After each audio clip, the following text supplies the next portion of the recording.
Your turn po.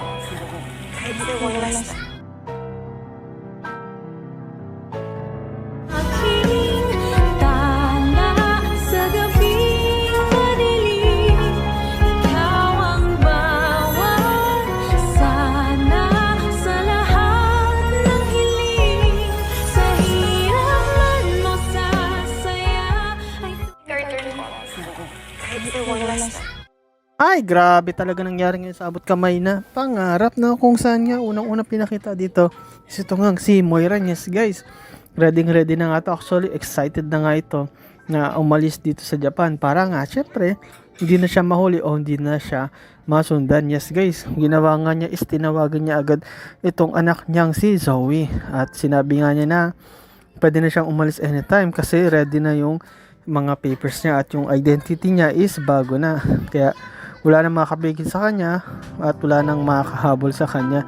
At ito nga si Zoe sinabi na, ma, maganda yan para sa inyo pero hindi ka ba mag-stay muna dito o magkita muna tayo kahit for the last time bago ka man umalis, o baka ito na nga yung last na pagkikita natin. At sinabi naman ni Moira nga, sige, text kita kung saan tayo magkikita o saan tayo mag-meet para nga makapagpaalam ako sa iyo at baka matagalan din tayo na hindi na uli magkita.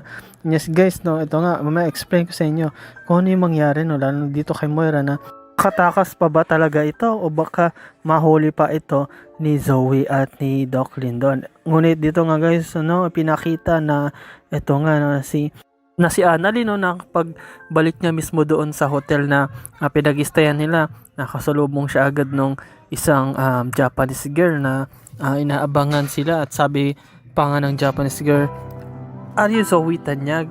Ngunit sinabi ni Annalyn na, "No, I'm not Zoe Tanyag, I'm Dr. Annalyn Santos." Then sabi nung Japanese na, "I'm sorry, I thought you're Zoe Tanyag because there was a call. And that call, it was a lady." At sabi ni Annalyn na, "What is the message?" At yun, explain niya mismo nung Japanese girl na it was a girl and I think maybe it is your mom. Sabi nga ni Annalyn na, "Old lady, I don't know if that is my mom. I think that's not my mom because my mom is right here with me." And then sabi ng Japanese, "Oh, sorry."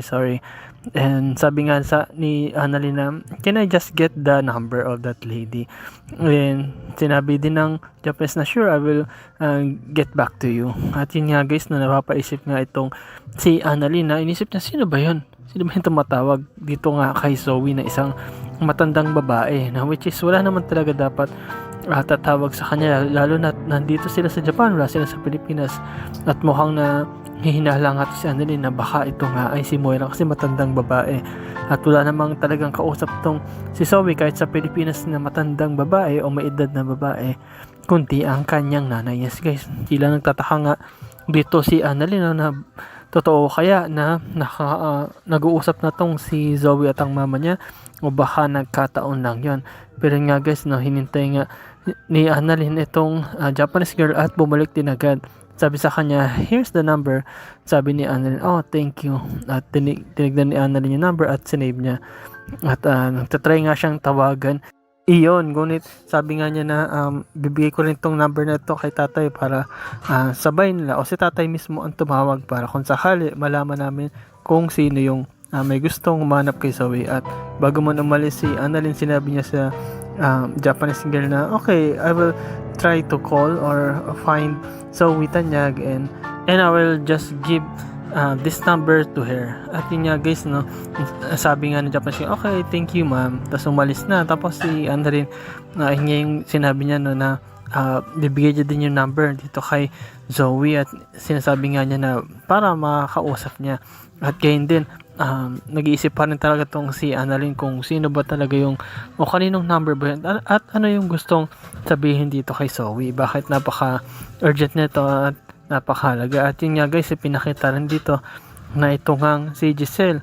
Yes guys, talagang naghahanap na ng kumbaga ng butas para malaman kung ano ba talaga ang ginagawa ni Moira doon sa Japan.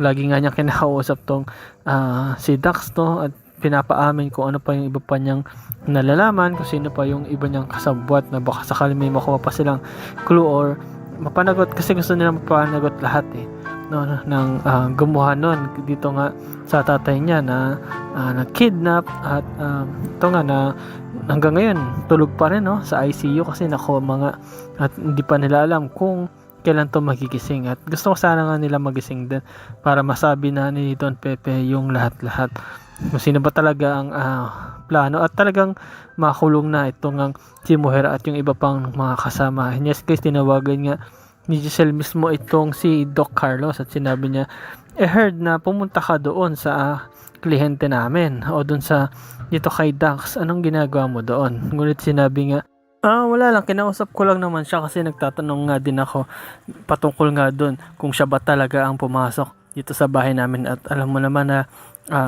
gusto kong makita talaga kung sino talaga yung gumawa nun, na naging dahilan kung bakit itong si Lynette is natutrauma itong asawa ko, bakit hindi ba pwede yon. And then nung narinig ni Giselle yung explanation dito ni Doc Carlos, di na siya naginala at sinabi nga niya na umuha nga ng bigating attorney ito ngang si Dax, na kung saan kapag nangyari yon is pwedeng mawala sa kanila sa possession nila itong si Dax at pwede pang makalaya. Pero ang tanong nga mismo ni Giselle, paano nakakuha ng attorney o maging bigating attorney pa itong si Dax? So ibig sabihin meron talaga papansa kanya o tumutulong sa kanya para labanan ng kaso, na actually medyo mahirap nga labanan yun kasi talagang umamin siya at talagang sinabi niya na mastermind niya ay si Moira at kidnapping pa, walang bail yun. Pero kung ganun kagaling talaga yung attorney na sinasabi nga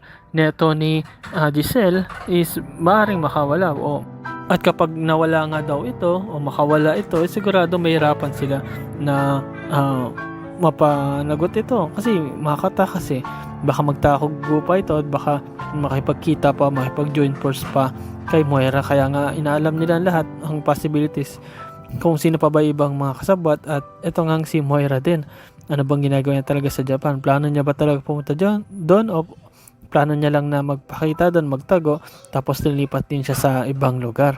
Pero yun nga guys, na talagang sinabi ni Doc Benitez, saya mo, gagawa din ako ng paraan para mapigilan yung Dax na yan. Pero sa totoo lang no, alam naman ni Carlos mismo na si Moira may pakana nun at gagawa ng paraan yun para makawala at makaganti rin.